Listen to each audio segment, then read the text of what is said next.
Welcome back to Many. I have made a little clarification and addition to my list of the major criticism Bernardo Kastrup's Ontology / metaphysics. And beyond what I mentioned in the first part, I have added that, moved things about a bit to clarify, to better make it easier to understand what I'm trying to say, right? Now, when it comes to no argument for why only mind, there is this problem with mind that it is not experiential. In my opinion, mind is a synthetic abstraction. It's like if you come up with the idea of mammal, right? That is synthetic. That's just an artificial category that you have when you analyze these particular abstractions, cognitions like elephants or beavers, and you can make they have something in common, therefore you create a synthetic abstraction to categorize things, but that doesn't mean you go about experiencing mammals, right? In the same way that, mind is an encompassing term for where all my phenomena are. That doesn't mean all of a sudden your phenomena is made of mind or mind has some kind of existence just because you created that synthetic category, right? If you have access and understanding to it, then it's an abstraction as a part of a subset of your ontology that you're referring to when you're saying mind. But then that cannot be an explanation for all of that, which is then responsible for your abstraction of mind, right? Then it's again this kind of circular reasoning, right? And another thing that is maybe even more, glaring, right? If mind is everything, then there is no reduction, right? When you're reducing, you're removing something or putting it on the shelf until further notice, right? You're saying, no, this is not fundamental. I'll put that on the shelf and look at it later and see how it fits with the foundation, right? I put this on the shelf, put that on the shelf, put this on the shelf. And then he would reduce himself to mind and say, oh my God, mind is everything. No, it can't be, because apparently you're appealing to a reduction. But if everything is mind, then you're not doing a reduction, right? There is nothing on the shelves, right? And that fits with his idea of cherry-picking a base called mind. So he's just cherry-picking whatever he wants to be the case, right? He might as well say everything is spaghetti monster, right?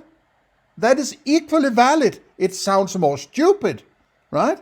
That's why he can get away with it, because mind doesn't sound stupid. And everybody is accustomed to think of mind as something that goes on in here where the phenomena are, sort of floating in some mindness.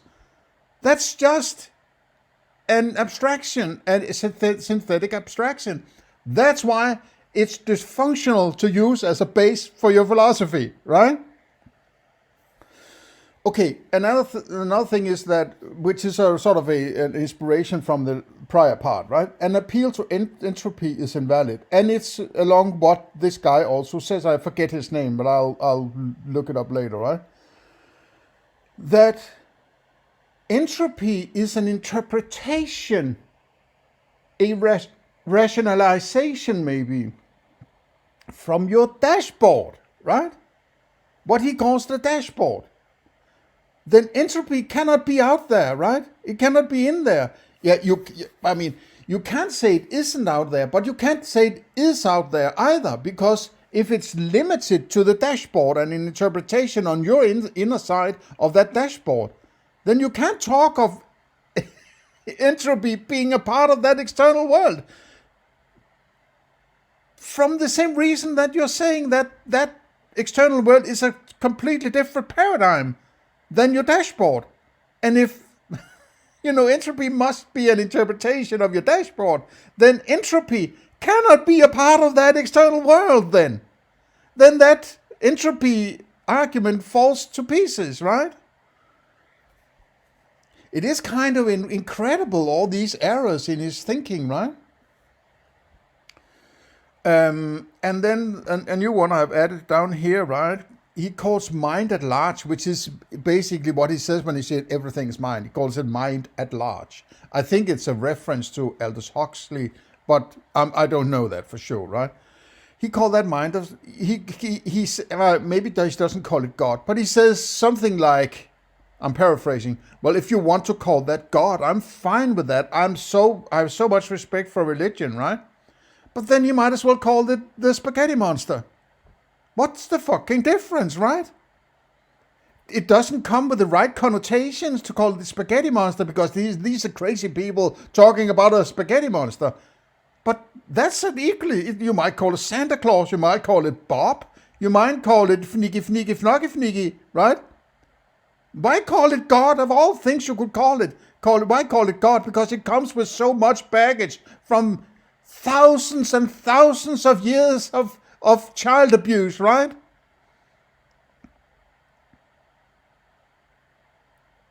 So it's this, okay, now I got this mind at large. I am so good at arguing for mind at large, so there's mind at large. And now I can go and say, well, yeah, you're welcome. If you say God, you're welcome into my mind at large. So he's sort of appealing to all the crazy child abused people who cannot possibly get rid of religion, but have to justify it somehow using potentially Bernardo Kastrup's metaphysics, right?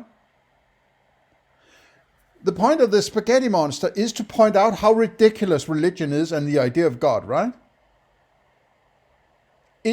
There's no difference between what the Rastafarians of, isn't that what, Pastafarians, sorry, the Pastafarians of the spaghetti monster and the big book of the ramen, book of ramen, I don't know, right?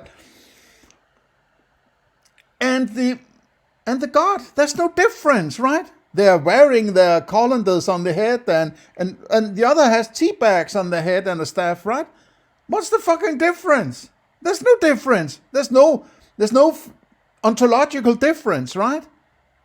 It's only when you get into these mind castles of the mind at large and it's out there and it's doing what it's doing because it is what it is, and oh my God, I can roam free in my cloud castles, right?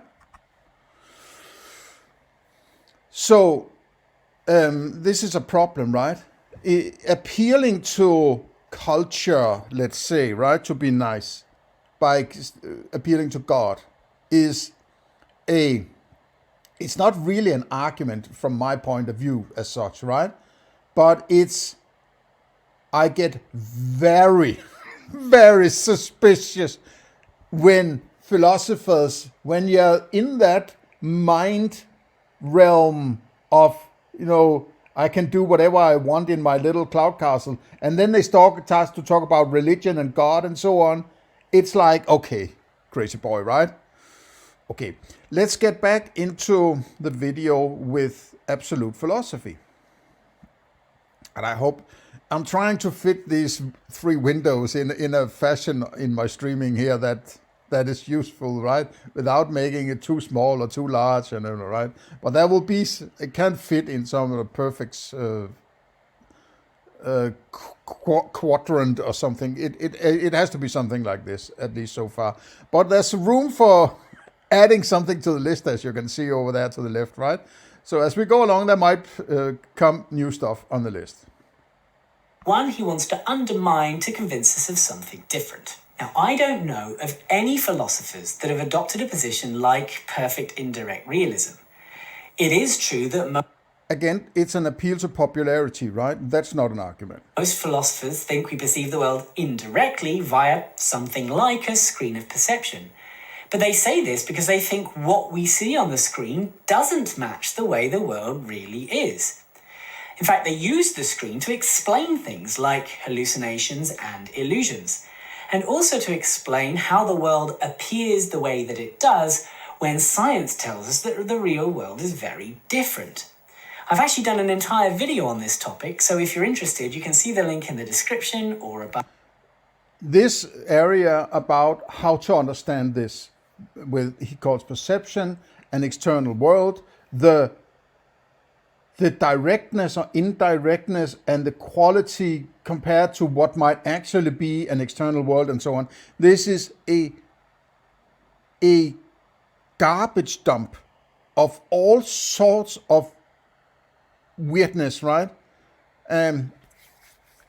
It's like it is completely incoherent. There's no even, something approaching consensus of anything. There might be some people who have the same thinking over here, but then somebody else has a lot of criticism that sounds very valid, that criticism, but then they have an idea that is also prey to a lot of criticism, and everybody can criticize everybody else in their particular little understanding of this, right?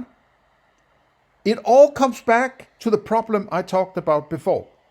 And this is, in my opinion, the only way to approach it, which is, again, and I repeat it, right?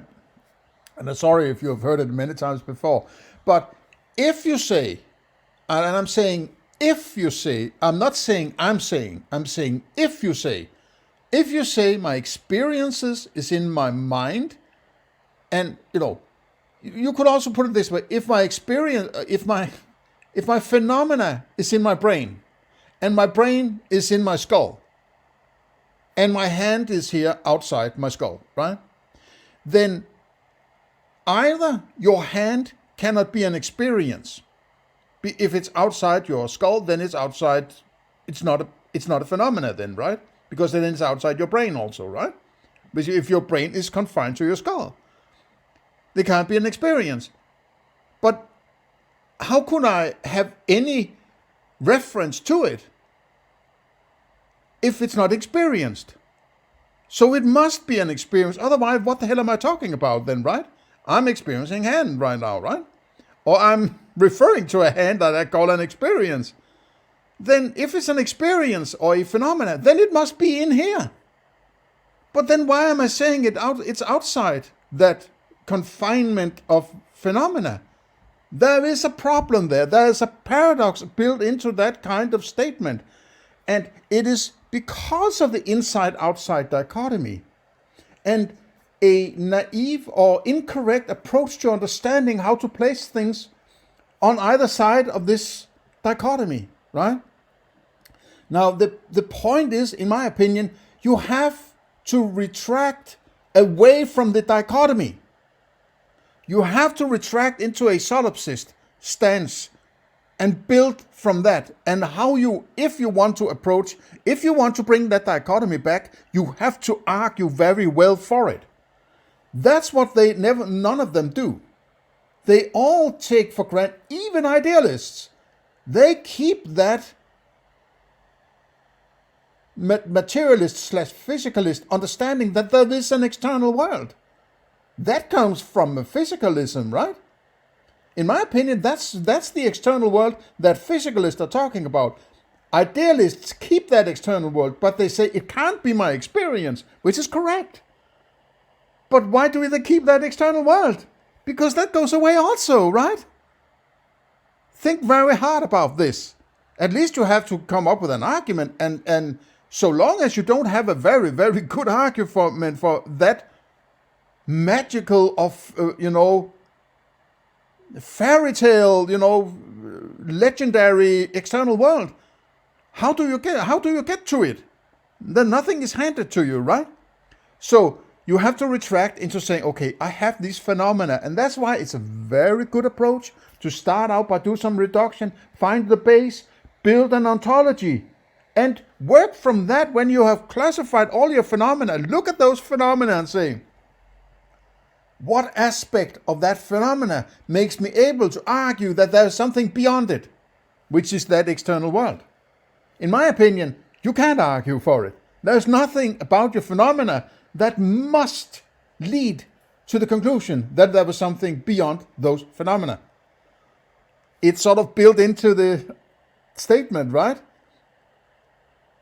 If it's a phenomena, it's not outside. And if it's outside, it's not phenomena. So as long as I look at a phenomena, I'm not in an outside, right? And if Bernardo Kastrup is one who says, well, that's the dashboard, and it's completely different paradigm than what is outside, how does he get to that absolutely different paradigm if all he has access to is his phenomena or his so-called dashboard. So he's violating his own thinking by just coming up with that external world, which I think is a leftover, a remnant from a prior materialist thinking that he hasn't gotten rid of. Or at least he hasn't sort of said, okay, I can't argue for that either. I have to find a good argument for why there is an external world. Otherwise, I can't just pretend that it's there out of nowhere, right? The only problem is that 99.99% of individuals in the world, to the best of my thinking, right, they suffer from the same illusion that they have this external world by some kind of default. So when he talks to people, they won't challenge that idea because they suffer from the same fallacy, right? And that I think he does also, this absolute philosophy dude here, right? And it's very hard to, at least temporarily, letting go of that external world and stay with your phenomena and argue from that. People, and that goes for Bernardo Kastrup, they very quickly want to get back into that external world. Oh my God, I'm going to explain everything, right? Rather than staying with this phenomena and classify and clarify and find out how that works, which must be the foundation for further philosophy, right? Okay. I rest my case. Above me. But back to Kastrup. Since he's attacking perfect indirect realism, it seems he's attacking a view that no one actually believes. Okay, I don't know what no one believes. I can't say that there might not be some dude in Indonesia who actually pushes this idea, right? How the hell would I know, and how the hell would he know, right? It's just this popularity contest. Philosophy is not democracy, right? It's not a democratic process. It's not a popularity. It's not, okay, 99% believes this, so therefore argument. No, doesn't hold. Please get rid of that dude, right? You sound very much like somebody who's been in academia for very long and had been accustomed to thinking this way, right? But if we put this concern aside, we're still left with the question of whether or not these arguments work against that view. And when we stop to think about that, we realize that actually... We realize. No. You realize. Speak for yourself, mate, right? Are you living in this sort of collectivity, collective of thinking? You are in a collective mind that thinks this. You're alluding to that, right? Oh, that in my reality, there are really no other philosophers who thinks this way. So I think it's very problematic to do it because then I'm all alone, right? It's kind of childish. They don't. Here's where the argument goes wrong. Kastrup starts off by talking about perceptions on our screen perfectly mirroring the world. But then he switches and talks about brain... Perfect. Does he? Perfect. Okay, so in the sense of perfect matching, that it's not... I don't think he's saying that the dashboard is that there are some dials out there. In fact, he would clearly state there are no dials out there. It's different. But if there's a dial that shows something particular in your dashboard, there is something out there that every time your dashboard dial shows this, there is the same aspect out there. I would think that he would say that. Otherwise, there is no connection between dashboard and external world in his philosophy. And then he has left with no argument, because then he is just saying there is an external world that is completely disconnected from the dashboard, and then he cannot possibly go any further, right? Without, creating the most ridiculous contradiction of all time, right? So there has to be some connectivity. So if you're sitting there, pushing your dials, right? Then you're pushing something out there you don't have access to in a similar manner. You just don't know what it is. But when you turn the dial to 11, there's something that is sort of conceptually at the same level, not 11, but the same, whatever it is, you don't know.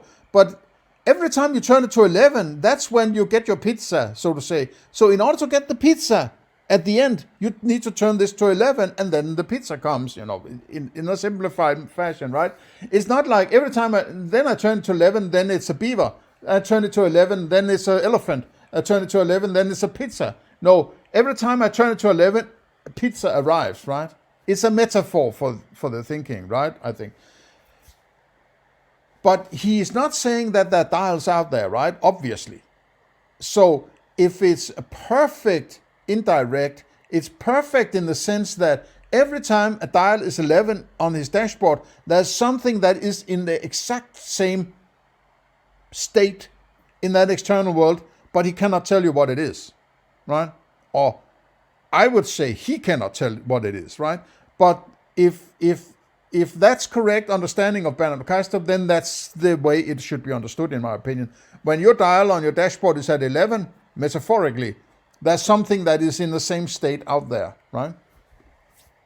Brain states perfectly mirroring the world instead. Not in the same state as the dial, but whatever state it can be in, when it's an 11 on the dashboard, it is in that same state as the last time I set my dashboard at 11. That the same state it will be in out there, right?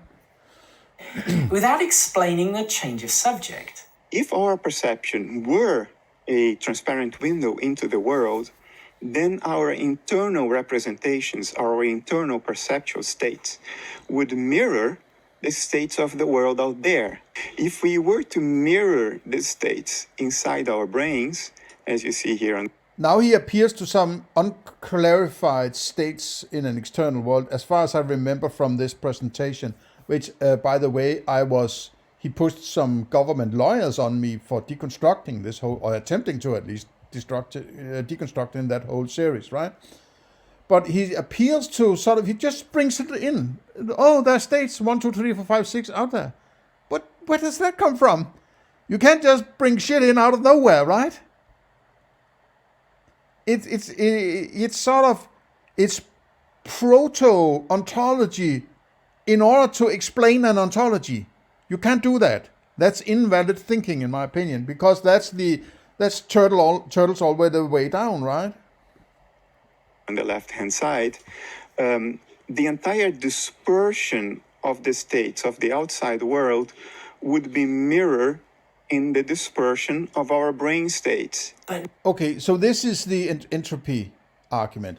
Now, I have, as I pointed out, and maybe I should add this to the list at some point because I actually forgot this, but I was lying in my bed this morning and thinking, I woke up early and sort of, let me think about some philosophy, right? It's churning in my mind anyway, right? Or in my brain, I should say. I have some phenomena, right? Okay.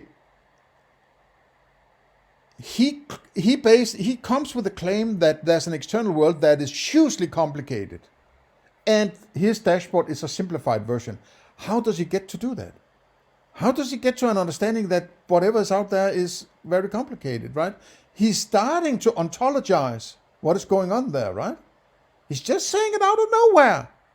He's not explaining why it's complicated. He's just taking it sort of for granted that it's very complicated, and the inside is simplified. Why is it the other way around? It might as well be, right? Well, how about this thinking? What if he's talking about an external world and he wants to fabulate about it, how about thinking that is so simple that the internal, his dashboard needs to be actually vastly more complicated in order to figure out what to do with that very simple thing out there? It's just gray bubbles out there, right? And in order to really get around in this, by the way, also kind of fallacious circular argument of evolution, then why would it necessarily have to be simpler? Why couldn't it be more complicated? In order to make sure that if something is there's very little variation, in order to find whatever you need there, you may need a very complicated structure inside in order to get around in that outside. Otherwise, it looks all the same. So you have a complicated system dashboard in order to pinpoint exactly that thing you need there. And because it's very complicated inside, we are actually able to find that thing that otherwise would be impossible to find. So therefore, the inside is very complicated, the outside is very simple. Why is that not a good argument? I see that as a completely valid argument, right? As equally valid as his appeal to very complicated outside, right?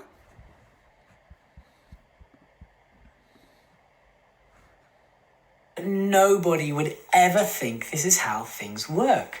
Nobody, well, who the hell is he to tell me how people think that nobody?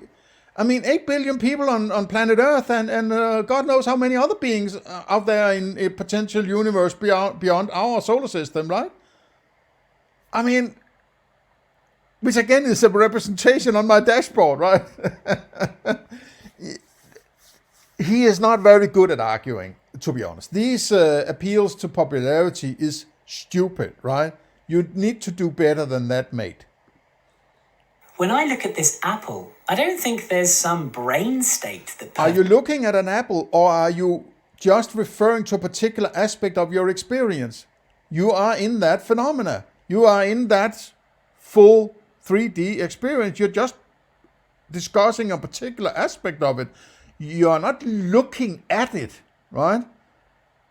So maybe you could say that, but be careful, right? Because when you're doing this, putting it that way, you are very implicitly appealing to some externality. And then we're back at that paradoxical problem that I referred to with the hand outside the brain, right? Perfectly mirrors the apple. After all, a brain state is just some pattern of neural firings. No. These neural firings, these are pure abstractions. Have you ever experienced some neural firing, right? Have you read about it in a book? Somebody had told you about it? That doesn't mean you have access to any. These are abstractions, right? You can't use an abstraction as an explanation for those qualia that you have to have before you can have abstractions about those things that are responsible for the qualia. It's circular. All this thinking is so fraught with circular reasoning. It's unbelievable, right? Be careful out there, right? There's circular reasoning everywhere when people present this. And neural firing patterns can't perfectly match an apple. The only thing they could perfectly match is another pattern of neural firings. Okay, but then if there's an apple outside your neurons, right? Then what you're talking about is something that is outside your experience of your apple, that apple you're talking about. So you are left with this paradox I'm referring to. You can't say that apple is outside your neurons because you need your neurons in order to experience that apple. So what are you experiencing then, right? This is the crux of the problem. You need to deal with this paradox before you do anything else, right? Because it eliminates all the potential pitfalls of thinking. Bad thinking, which is both physicalism and idealism, in my opinion, right? So I would never think that this apple and all its properties were replicated in some brain state when I looked at it. After all, for that to happen, some apple would literally have to appear inside my brain when I looked at it. Not my mind. When you look, now you are a physicalist. You're a physicalist now, right? Dude, I mean, come on. You can't switch this way. You can't say, I'm looking at it, but I'm also experiencing it. You're creating a paradox. You need to identify this paradox before you go any further, right? Otherwise, you are left in a pitfall of bad reasoning or bad thinking. My brain. So switching from talking about mirror perceptions to talking about mirrored brain states in the middle of an argument is completely illegitimate. And the argument doesn't work unless Kastrup makes the jump from perceptions to brain states. I mean, if I were an indirect realist, I might think that if the apple was entropic, then the perceptions of the apple would be entropic too. But that would be entropy on the screen of perception. Exactly. It would be a part of the content of my perception that we're entropic, not my brain or my body. Exactly. After Very all, good. if I think about an exploding bomb... It's exactly what I point out here. Appeal to entropy is invalid, an interpretation of the dashboard, right? So that's what he does. He switches between, oh, you can't use the dashboard. It's nothing like what is out there. Okay, now I'm going to look at the dashboard and come up with the idea of entropy. And I'm describing that outside world using entropy. He is fucking his own philosophy. He's backstabbing himself in this weird kind of reasoning where he switches off what he's just claimed, right? And goes and do what he says you can't do, right? He just doesn't realize it. It's a very good point made, right? Very good. That doesn't mean that my brain detonates. Now I realize that Kastrup is summarizing some... Where's that from? Is that so Dr. No or something? Now I realize that Kastrup is summarizing... I'm a bit of a film, but I'm not too much into pop culture, right? So it's sort of old TV series and Star Trek and all that. That's not exactly my cup of tea. That looks like some old cult TV series or something like that.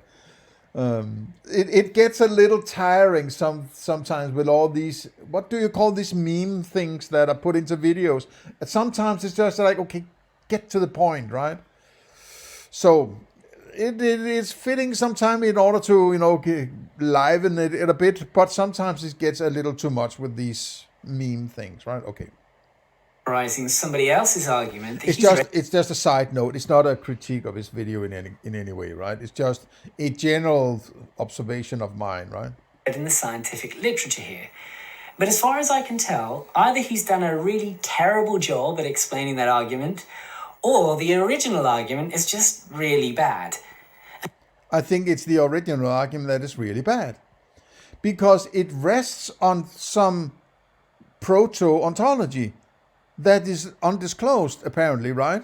Now, I admit I haven't read that article, and it's so probably so harebrained that I can't even comprehend what the fuck they're talking about. And very, hardcore, mathematics and so on, right? And it's sort of also obscurantism of some kind. If you can't explain these things simply, I don't buy it, right? These academics are mind-fucking themselves into, oh, look, mommy, look at these fancy mathematical formulas I've created in this paper. I'm so good, mommy. Look at me, right? That's the feeling I get, right? And it's like it has to be more simple, right? That might be where I will, appeal to a bit of parsimony, right? If you have to write a 10-page article with the harebrained fucking abstraction and mathematics in order to talk about these things that I just pointed out in very simple fashion philosophically, then there's some problem somewhere, right? It's sort of this academic make work. Or they have been trained in these mantras of what entails good thinking and good science and good philosophy, whatever, right? It's unapproachable. It's like we are sitting in our coded academic ivory tower where we are only speaking to other academics who might be able to comprehend what the fuck we're talking about, right? They have no concern for the little people, the peasants out there who are actually paying for the whole show, right? And don't be intimidated by Kastrup saying that these things have been mathematically proved. I'm talking about... No, exactly. That's maybe a better way of putting it. Intimidation. It's I'm too stupid. I don't understand the mathematics, so they must be right because they're so smart, right? Yes, steal my money and create more unbelievably ununderstandable, papers, right? Conceptual error here. And conceptual errors can't be fixed by numbers and formulae. The second argument Kastrup gives against the intuitive view is based on evolution. And looking at this brings us closer to what I think is the root problem with his method. So let's take a look. Now, there is a completely different but converging line of argument that is not based on thermodynamics. Would evolution by natural selection favor our ability to see the truth of the world. In other words, to perceive. Then there's an appeal to truth, right? What is definition of truth? How it actually is, or whatever, right? But is that truth? If I experience elephant, is that not true? That's a part of the dashboard. Now he's talking about a truth that is beyond his dashboard. So there are different kinds of truth, apparently, right? So it's like his attempt of this catch-all philosophy of metaphysical idealism, right, is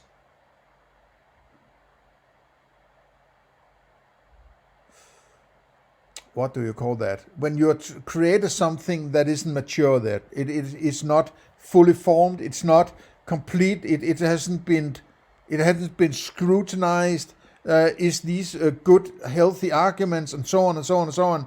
It is a brainchild of somebody who's very good at juggling abstractions, but he's leaving direct experiences behind, right? That is never going to fly in any philosophy that I'm going to adhere to, right? Is the world as it is in itself? The answer is no.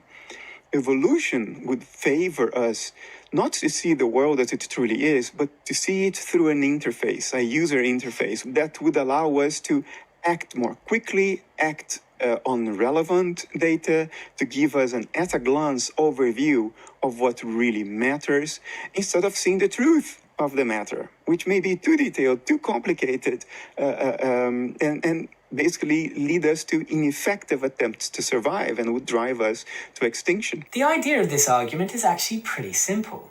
If we perceived everything in the world in its full complexity, we would become overloaded and we wouldn't be able to process it efficiently enough to survive. It's a simple argument, but I'm not necessarily think that it's valid. It's a theory kind of argument, right? A theory is not philosophy. That is science, right? A theory is always science. You can't use science to establish your ontology and your epistemology, right? That's invalid because you need knowledge in order to do science. So everything that is from the definition of knowledge and backwards, right down to the reduction base, cannot be influenced by any idea of science.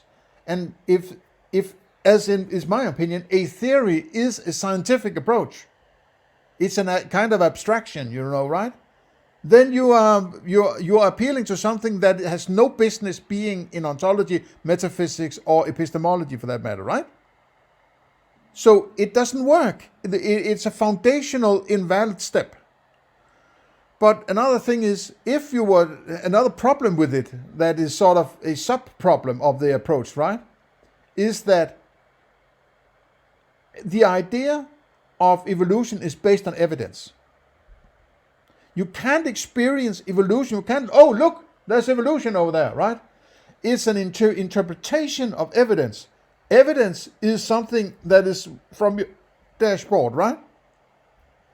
So it's an interpretation of your dashboard. Then it's not a part of that external world according to his own standards, right? And that's probably what he's going to clarify here. Instead, our perception provides us with a simplified view. It's not true, it's just useful. And for survival, useful beats true. Now, I actually think this is a reasonable argument to make. I just don't think Kastrup can make it, because the argument relies on principles that he rejects.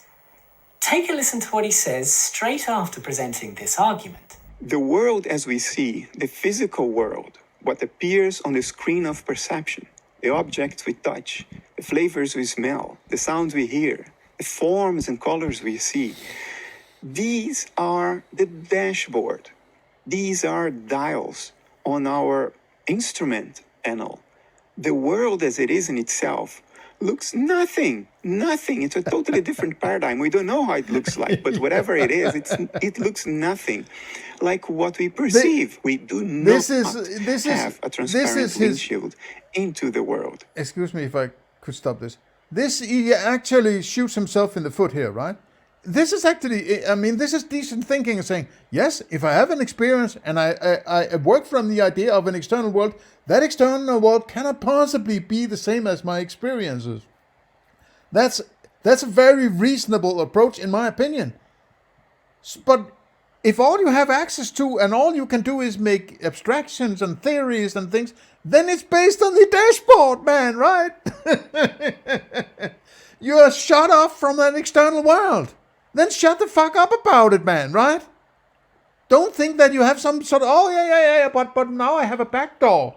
Yeah, there's a back door over here I didn't talk about in the first place, where I can use science and I have some ripples and, I'm going on the back door here, right? Fuck you, man, right? It's stupid. It is fucking stupid, right? And he's invented that term. That's what you use in if you don't like your opponent in a discussion, you just call them stupid or call their argument stupid, stupid, or something like that, right? So it's something you, of course, can use in a discourse like this or in a presentation like this, according to Bernardo. So I'm going to use it when I feel it's appropriate to describe his philosophy, right? In other words, we are pilots sitting on the cockpit, but unlike what you see here, where the pilots have transparent windshields into the world, we do not have these transparent. No, our dashboard is also the windscreen and the blue colors and the cloudy things and the cognitions and the pilots and the stewardess, right? And the crappy food and the no room for your legs in the airplane or what. That's all. All of it is that dashboard, right? So be careful with these metaphors he's using at the very, very beginning of his philosophy. He's starting off with a metaphor, which is one of my criticisms, right? He uses a metaphor as a starting point, the dashboard, right? It cannot be a base, because if it's a dashboard and a metaphor, then he's not describing what it's actually experiencing. That is what you do when you do ontology. You are describing what there is, as Stanford says, right? Stanford doesn't say start with a metaphor. No, Stanford says start with what there is. Describe what one-to-one or directly, like color, right? There's color, for instance. That's a one-to-one. You can't misunderstand that. But you can misunderstand the idea of it, an airline cockpit, right? It's like, okay, I have to then transpose it into understanding what he's actually talking about in his own experiences, right? It's a stupid kind of starting point in your ontology. It's not ontology, right? Windshields into the world at all. All we have is the instrument panel. Whatever is outside, it is by definition not the physical world, because the physical world is the dashboard. It's not what is outside. No, but that's again, that's a matter of how you define your use of terms, right? You could call the physics out what is out there and say that's the real physics. What I have is just an experience of whatever that physics is. But I would agree that it makes more sense to use the term physics as a description of how whatever goes on there, right? Physics is a description of how things move about in that, what he calls a dashboard. I don't particularly like this, but I understand what he means, right? But just be careful you don't misunderstand what he's saying, right? So, yeah, let's carry on. Ideas, concepts like space and time. Space-time represents the paradigm of perception. Oh, yeah, that's another problem I have with physics, right? He says space and time, and then he corrects a bit and says space-time, because that's what, Einstein did, right?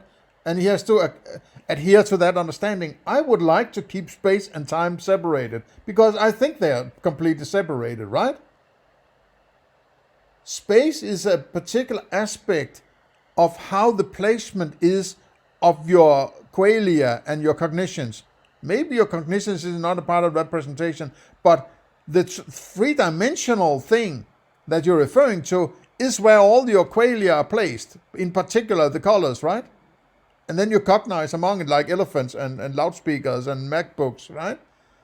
But time is an aspect of what is going on in your memory, in my opinion, right?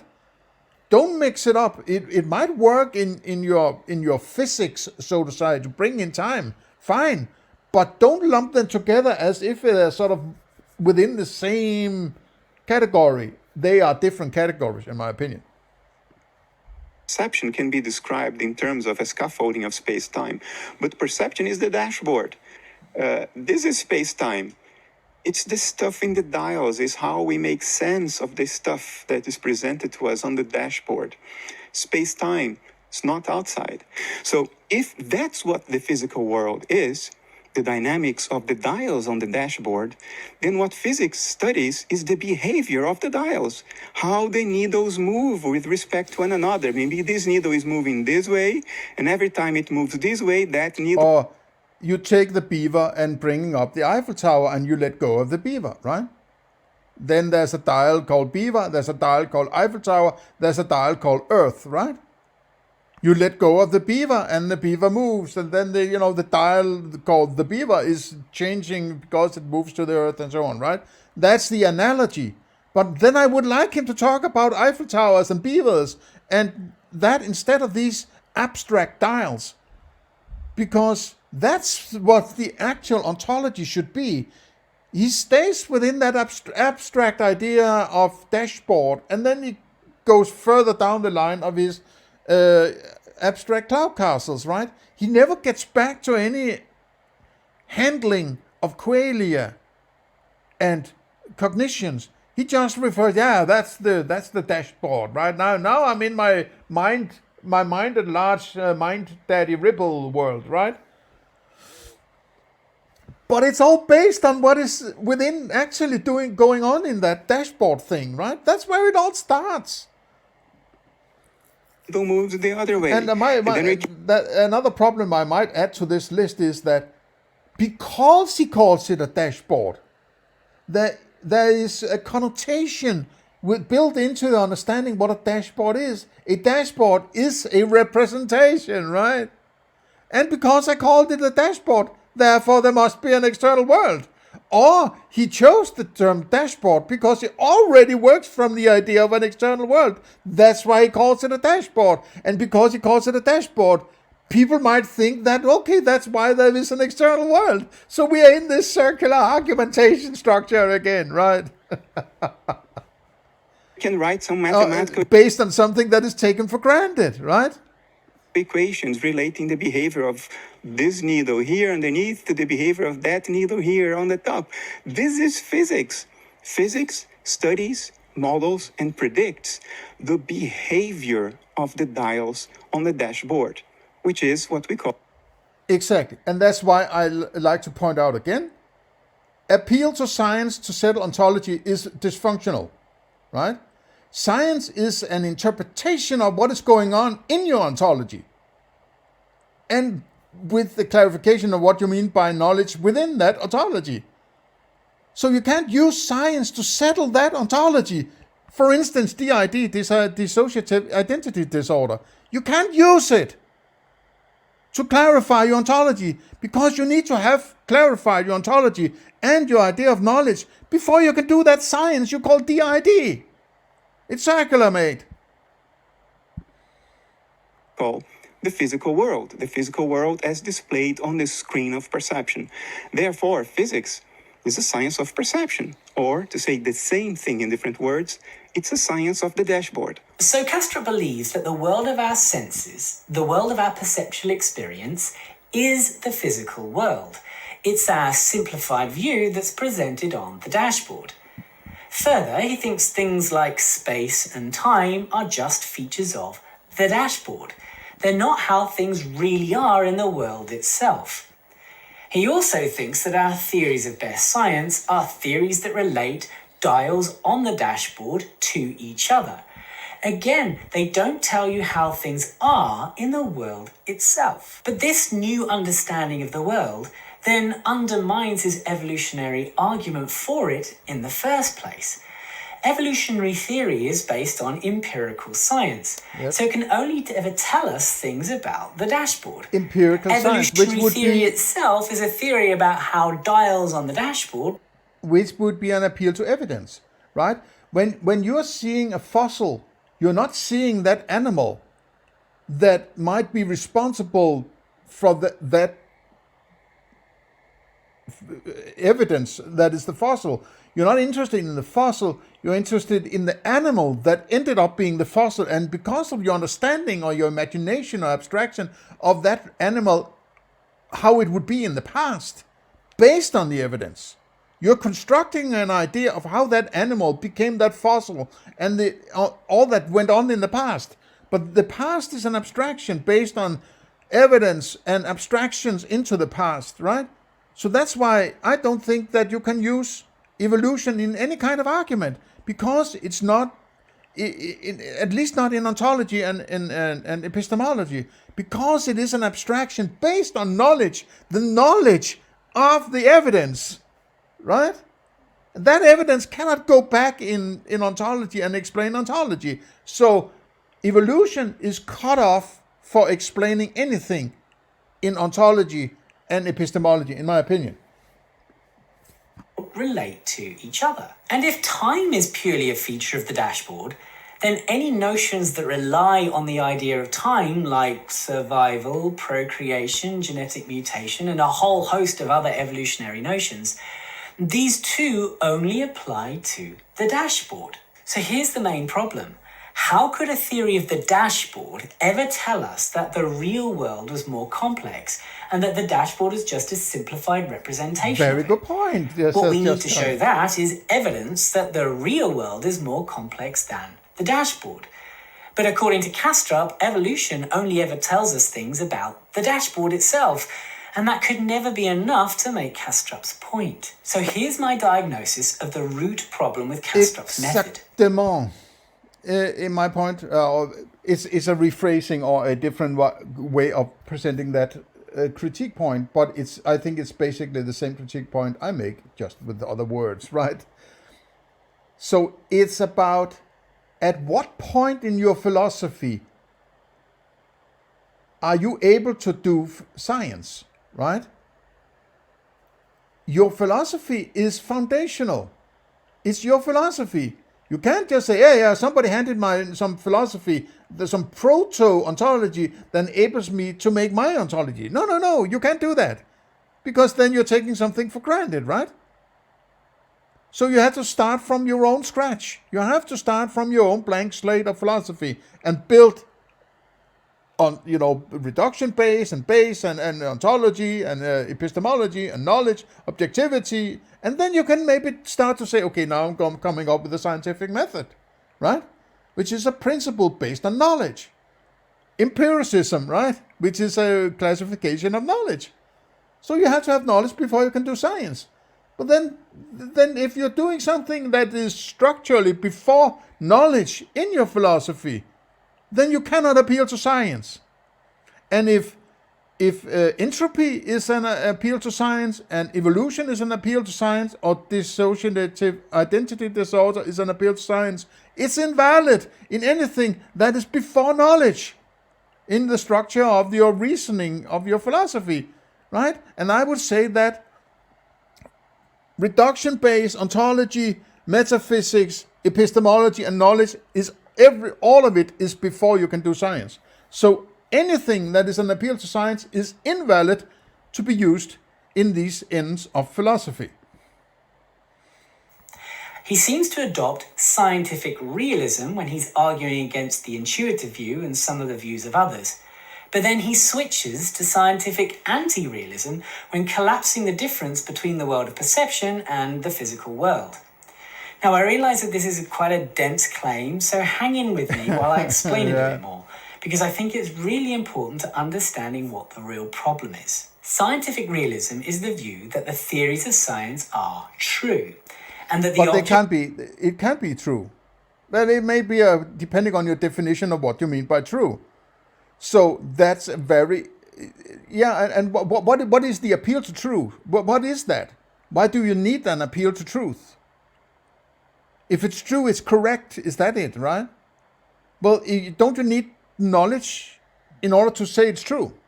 But somebody would appeal to a definition of knowledge as justified true belief. So it has to be true before it can be knowledge. But don't you need to know it before you can say it's true? Can it be true before it's knowledge? Right? Don't you need if you need empiricism, is a classification of knowledge, right? It has to be empirical in order to be knowledge.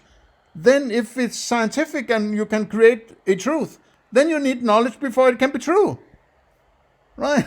It's like, then we're into these begging the question kind of things again, man, right? Objects that the scientific theories talk about really exist. If you believe there really is dark matter, and there really are invisible subatomic particles floating around through space... But I don't want to believe, because belief is not knowledge. I can believe whatever I want, but that doesn't necessarily make it knowledge, right?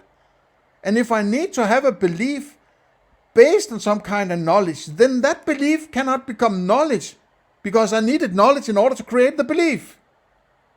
And if I need truth in order to create knowledge, then whatever I base on my knowledge cannot be truth, because it needs to be true before it can become knowledge.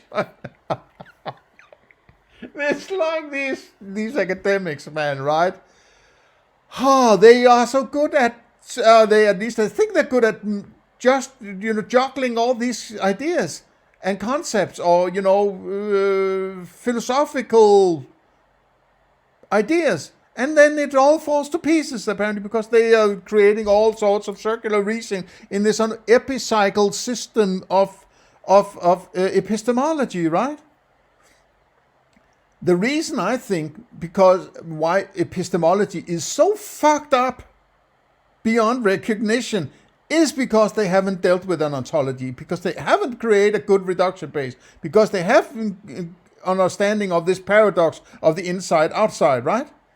All these things are brought along in this baggage, unresolved baggage is brought along into epistemology. And it's no wonder it's fucked up beyond recognition, right?